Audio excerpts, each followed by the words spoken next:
going to talk about building your cyber stack. So a lot of you guys are MSPs, but might be interested in getting into cybersecurity. So that's kind of how my business evolved. So a little bit about me, for the guys that don't know me. I'm Justin Colantonio. I've been doing IT for about 25 years now. I started off in corporate, then went into government, worked for the Philly PD and their IT department, and then for the last 19 years owned an MSP or an MSSP. I do these talks pretty regularly. I'm a compliance officer. I'm a cyber insurance expert, and I do public speaking. I was a trained accountant, so that's why if you hear me about numbers, I'm a big numbers guy. That's why Ray and I always battle. I'm now the managing partner with a buddy for the last 19 years of Total Tech. We're based out of Philly, right by Hotel Ray. I'm about 10 minutes from Hotel Ray's house. We started off as an MSP. We moved to, or break fix, just building boxes, helping people, moved to a small business, and now we're an MSP. We're a staff of about 25. We do cybersecurity, IT, VoIP, and then some small low voltage. Our team's 3 on that division. I'm married with 2 kids. I have a son who's 8, daughter who's 3. Love to coach baseball. Baseball's my passion. Trying to learn to golf. It's a tough sport. And always trying to learn. That's the one big thing, okay? And we all here love to learn, because that's why we do what we do. So should I include cybersecurity as part of my offerings? Okay, so some of the positives, it is very lucrative. Profit margins or gross margins on most cyber products are between 70 and 80%, okay? You can get a competitive advantage over your competition. There's not a lot of companies offering cyber as a service today from the MSP space. As Ray actually talked about yesterday, the more things you can offer your clients, the stickier your business is going to be to that client. So that way they don't shop around. Thanks, Ray. Okay. Yep. It's always easier to add more to your existing client base than it is to have to go find a new client. Okay. So if I can upsell my existing client new services, especially cyber, it's easier for them to buy into that than have to go find a new customer. Because a new customer costs us marketing dollars. We got to go hunt and stuff like that. And security right now is on top of everybody's mind. So if you're talking to a security person, that's all they think about. The bosses, the CEOs, is security, security. Now, what are some negatives of it? It's risky. If you get into cyber and it doesn't go so well, you could lose your business because of it, because you can be in a lot of deep water. It's very agile. It's constantly moving. So I spend a third of my week just on education, learning new vendors, learning new techniques. What's the new hack? What's the new phishing campaign? You have to constantly be engineering and learning. People that are doing it also, if you're going to outsource it all, that tech staff is pretty expensive. So you have to make sure that you really want to do that. And insurance right now is the driving factor. Everything we do when it comes to cyber is driven, and I'll get into that in the presentation, related to insurance. Okay? If you guys have any questions during this, just yell them out, no worries at all. So cybercrime is an all-time high. Okay? Companies are going bankrupt. 6 months after a breach, if you don't resolve it, you'll be out of business typically if you tell your customers. That's why it's lucrative, because people want to spend the money. I won't cover too much of this slide, but basically this is how it used to be. Everything was physical. We'd run all our wires. Everything was on-premise, physical switches. Now we live in a world where we work at the beach, which is nice, okay? But unfortunately, it causes all kinds of new vulnerabilities. It makes our lives a lot harder to manage and control. So this is an interesting slide deck. I'm a big, as I said, I'm a numbers guy. Look at that bottom one. 92.4% of all breaches begin with an email, okay? So it's really, really important when you're educating your customers, or you're going to do cybersecurity and you're going to build a stack. It all starts building it around an email prevention system, because it all starts there. That's how it's always easier. I mean, you guys are in fire and burglar too. It's always easier for them to come in the back way than go through the front door. You want to rob a bank, driving the tank through the front door is not always the easiest. But if you can sneak your way in from an email, sometimes it's a little bit easier that way. All right. These are things that we have to protect against today. Trojans, malware, worms, backdoors, ransomware. The biggest one, social engineering, okay? Dark web, your passwords, all that kind of stuff on the internet. So how do I build my stack? If I'm going to get into the cyber industry, we kind of have to decide how I'm going to do it, okay? And I kind of look at it as 3 ways. You have your basic services, your middle ground, and your advanced, okay? So your basic services are EDR backup. You have your middle ground, which is SIM, SOC, and then you have your compliance services. The larger, as you move to the right, the more profitable those services become, okay? Because these are all value-driven services. These are just more like I pop a piece of software on, okay? So EDR, this is one of the newest ways that antivirus is being transformed. So we used to, Ray mentioned yesterday, it's one of his, if you don't want antivirus in a box, Ray's not selling you a computer. Today, in my world, you get antivirus, but if you don't have EDR, I'm not selling you a computer. So the difference between antivirus and EDR, if you guys don't know, is antivirus is definition-based. So if that computer does not download that newest threat, it doesn't understand anything. EDR, on the other hand, uses artificial intelligence. So what it does is it actually, the system looks at trends, okay, on how you perform your daily functions, and based on that is how it can determine if there's a threat, because not all threats are actually known at the time you download them. So a lot of insurance companies are enforcing EDR at a minimum, okay? Backups. Backups are key for all your customers. You need to do backups today. There's a new technology out. Every insurance company now wants 3-2-1 with backups. 3 meaning 3 copies of your data, okay, either on-premise or off-site. 2 copies, typically in your building, and 1 immutable. What I mean by immutable, it's not attached to your network. Completely agnostic. There's no one who can touch it, see it, feel it. It's completely encrypted because they want to be able to restore that data. And they're holding us to that standard, and they have to be tested yearly. But most of these things can be done fairly short with some software. And then you got to use MFA today, okay? Get a password manager. You have to enforce multi-factor authentication. And these are little things that you can do relatively as add-ons for your regular small MSP, or even if you guys are just doing security. These are easy things. This is like $1.50 from a company, a user. This, a couple $100 a month, and there's all kind of vendors. This was a new one that caught me. They sent an email out about a month ago. Office 365 has 30 million brute force attempts a day. Did you see that, Ray? 30 million attempts. So if I get Ray's, I just want to say Ray at Libertas.com, people are trying different passwords. 30 million attempts to break in. Without MFA on it, they're probably gonna. But these are a simple way that you can add in to to increase that monthly recurring revenue. And you can get a few $100s a month by easily just adding simple services like that. If you want to get a little fancier, okay, we can go to the middle ground. So this is where we're going to add in managed security and SOC. So a SOC is basically an operation center that's monitoring your stuff at about 24 hours a day. It's that EDR on steroids. It's kind of how I refer to it. And they're going to set up SIM and logging. So we're actually going to be monitoring firewalls. We're going to be monitoring email. We're going to be monitoring certain activities. And it's fairly pricey, but there's vendors out there. It works as an agent. But like I said, you can make 60-70% margins on outsourcing those services. We're going to help our customers do dark web scans. We're going to just run a software. I can even do it here if you want, where we can check for passwords. What's out on the internet? Who knows what is out there for that password? Because many of us use the same password over and over and over again. So little things like that. And then help our clients get some password management. Basic password management. Hey, we're going to use 12 characters. Password 123 or my dog's name isn't good enough anymore.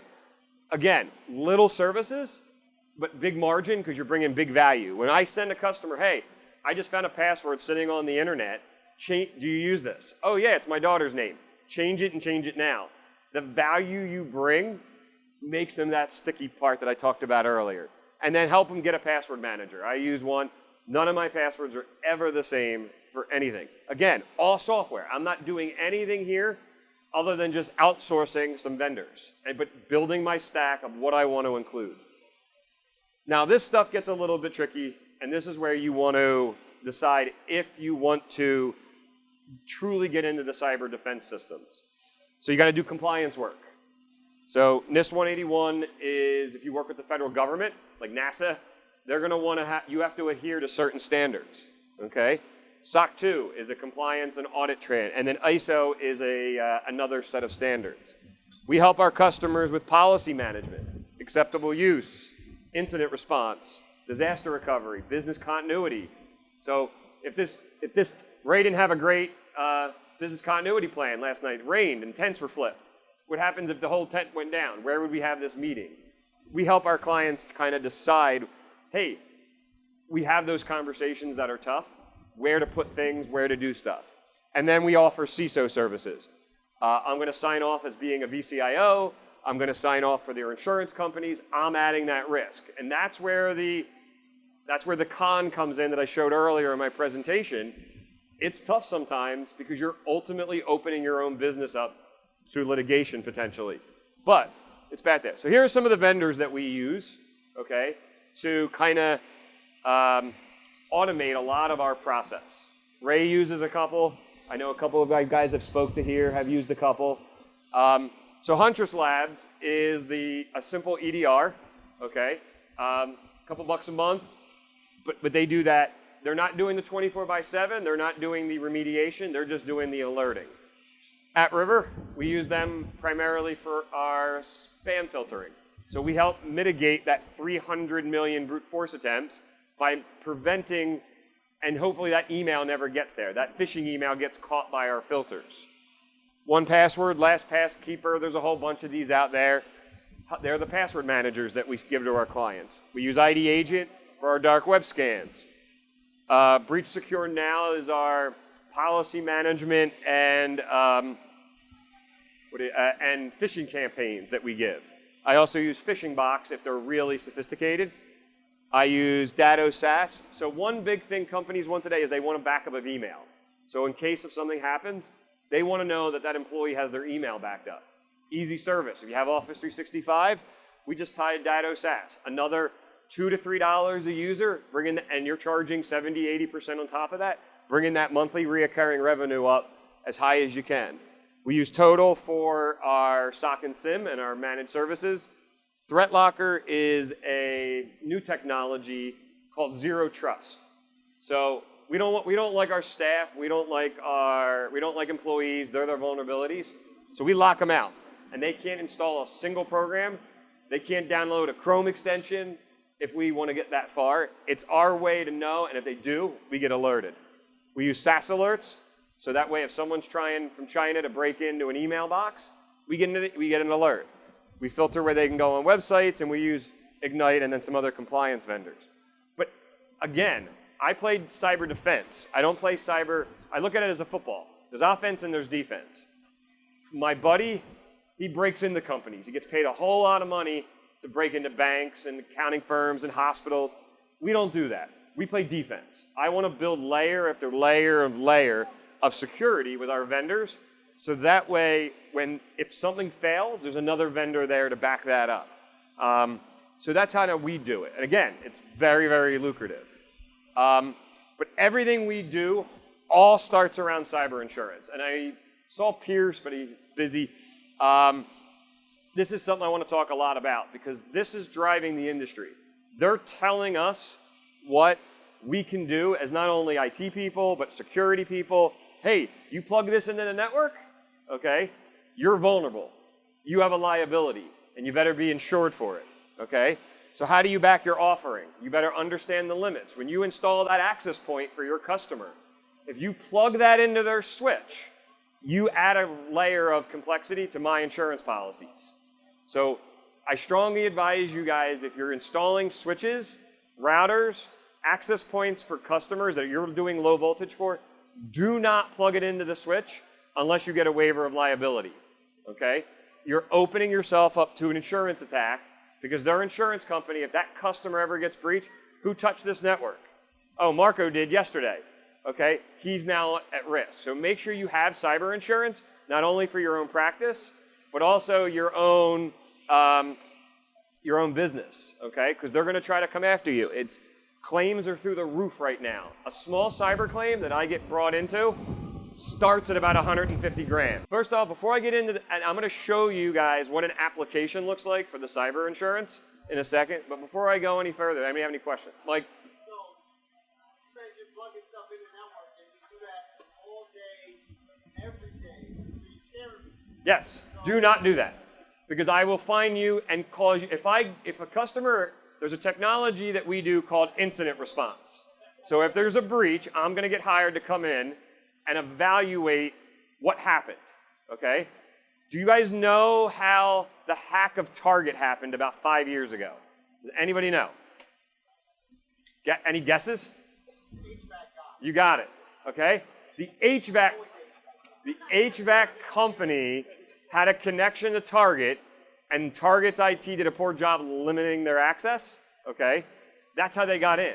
And they went after that company, and that company doesn't exist anymore. So we're gonna find what IPs they came from, where things are. By you plugging in that switch, that opens up a chance of liability for you, especially in a larger corporation. A mom and pop, maybe you can get away with it. But when we do low voltage for companies that were not doing their IT, I'll mount the AP in the ceiling. I'll put the little biscuit, I don't know if you guys do that, but we biscuit our APs and then pop the little patch cord down through the ceiling tile. We will do that. We do not touch the other end. We will label our end WAP1. The AP will be labeled WAP1. You cross-connect it. You plug it in. I am not going to be liable for your network if something happens 6 months from now and you get breached, because you're going to blame me that, oh, everything was fine until we had our new wireless installed. All I did was plug in a WAP, okay? They're the concerns as you guys as installers have to be careful of, because they will rip through, the cyber insurance companies will rip through that in a matter of minutes. Okay? I know, Mike, you're scared. Go, what's up? So what do we do? Is that a waiver? So you can do it, so we have a couple of waivers. So one, yes, a waiver is always good. Paper is always, because then you can't, when it gets to court or it ever gets to some insurance thing, knowledge is power. Hey, he signed this. I had a conversation, okay? When we don't have if we have a customer who doesn't want our cyber program, hey, sign this waiver. Not saying we're not going to help you, we're not going to get you, it's, hey, we had this conversation. Oh, I didn't know you didn't do that for me. You don't want that conversation ever to happen. So always protect yourself with some sort of liability waiver. Could be one page, half a paragraph, just saying, hey, I assume no risk by plugging this into your switch, because ultimately you touch that network, and as a cyber guy, that's a vulnerability to me, okay? Make sure you're VLANing. If you're setting up cameras, you're setting up access control. You should have an IoT network. You should have a camera network. They should never be touching anything public customer facing. If your customer wants you to do that, hey, just plug this NVR right into my network. No, I will not do that, okay? You're opening yourself up to liability, because then if that UNV, whoever your camera vendor is, gets compromised, they have a breach, now they're in your network. So now the vendor, you, all of that are subject to litigation. And this is stuff that I see daily because I live and breathe this stuff every day in my company. So be very careful when you start plugging stuff into other people's networks just because you want to get it working, okay? Who's their IT person? I do a VoIP install. First question is, if it's not us, who's your IT guy? Okay, here's what we're going to do. I need you to set up a VLAN. I'm bringing in my own router. I want my own static IP. I want nothing to do with your network, so they can never come back on me that we caused the potential breach, okay? No, I said, are you guys doing those audits? Like when a target gets hacked, is that something your company does? So we do some incident response, yes. Okay. That is basically where we'll come in and do that eval and evaluate that kind of stuff. Yes, we will do that if a company gets breached. Okay.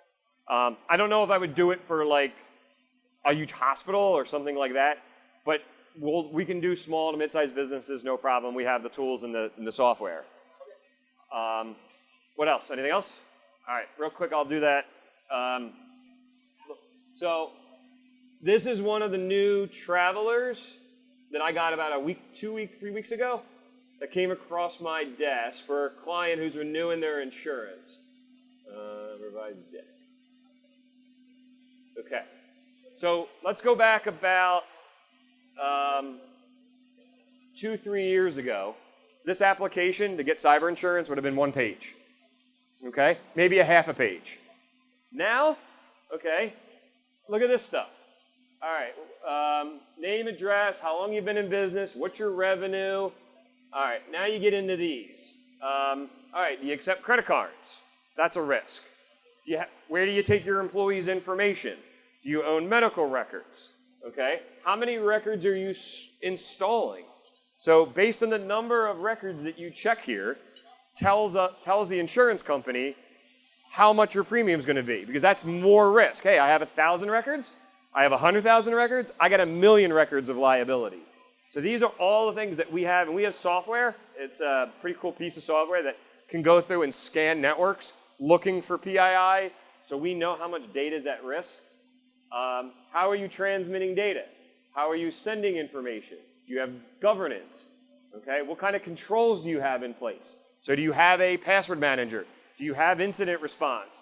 Do you have a chief privacy officer? Crazy things like that. But I'm willing to tell my customers, we'll sign this at a very expensive rate if I'm going to put my business at the risk. But it's very, very lucrative if you want to do it. But these are all the controls. Everything today is about multi-factor. They really hone in on 2 areas. Multi-factor, if you read these questionnaires, there's like 9 or 10 different ways they ask about multi-factor. And then the other way is backups, because they want to know how fast you can restore your data, because every day you're down, they're paying out money for that claim until they can figure it out. So you want to be up, and they want you up fast. You do an annual pen test. You have a security rule. How do you take credit cards? So this is now, what are we on, page 3, 4. Now this one is something I fight back on very hard. Okay? They want to know who my data backup provider is, who's my data center hosting, who's doing IT infrastructure. That's you guys. They want to list you on my insurance policy. You ran some cable. How's that fair? I know Ray has a big argument about fighting back on these, and I do too. I will not put my name unless I'm signing off on everything. I want nothing to do with my company on an application when I see these that we're not doing work for. Okay? Because like physical security, does that mean access control? Right? Mick's saying, yeah, it could be. Define physical security. There's no, it's gray as gray can be. Okay? Does that mean CCTV? But all right, I'm going to list Trican. Now, you might not even know it. They might be doing it because they're filling this application out. Okay? They're listing you as a liable potential vendor, and you have no clue. That's why this insurance stuff drives me up a wall, and I study this constantly, because there's huge liability and huge risk behind it. But this is 5 pages now, okay? How to get coverages. Like you list your own limits. This is ridiculous, okay? They're making the customer become an insurance broker. And then the other piece was, this is something new too, where they're asking you to attest that your customer has multi-factor authentication on every product. So I have to sign these documents, okay, stating that I have multi-factor. Like I said, this is a great way, if you really want to do it, you can make a lot of money. And I know some of us argue on the Slack, like, how are you getting $300 a user? How are you getting $250 a user? Now, I'm not even on the high end. Some guys are getting $400 or $500 a user, because I'm ultimately putting my company at risk by signing these documents, okay? So cyber is one of those areas that a lot of your customers will ask you, hey, do you do cybersecurity? Can you help me protect my business? You have to really take it with a fine tooth and grain, or bring in a partner, and I'll work with any of you guys. I'll give you guys advice on anything. Hey, be careful when you do this. Reach out to me on Slack. But this is a trend that's changing, and it evolves like nightly almost. So I just wanted to give you guys, hey, this is what I'm seeing in industry. If you're going to get into the cyberspace, just take it with a grain of salt. Make sure you understand your risk before you guys put your business at risk, because you said, yeah, I want to install that switch. I want to install that firewall for you. I want to hook up those cameras, okay? Ask for IT, always, always ask for IT. Let them take the responsibility, not you guys. All right, any other questions? Otherwise, I am done. 1, 2, 3, and oh, go ahead, Mike. Oh, Mike's got one. When you say ask for IT, what do you mean by it? Who's your IT guy? So, all right, you run your wire, you mount your APs, you mount your cameras. We have those little things. You can see if the camera works. You can plug it in with the viewer, the PoE viewer. You can line it up. Hey, all right, it's on my MVR. I got everything good. You have the external monitor. Your job is done. You do not take that cable from the MVR that goes into the network and plug it in anywhere. You say, here, you open up. You can ask him, hey, give me an IP address. He'll give you the IP. You put it in there. Do not hook that cable into their network unless you're managing it for them, in my opinion. So, small shops, right? They don't have an MSP. They don't have their in-house IT. Waiver of liability. Have them sign off, even if it's just an email. Hey, I am plugging this in your regular everyday network. If someone compromises the cameras, Triton is not liable for anything that causes that.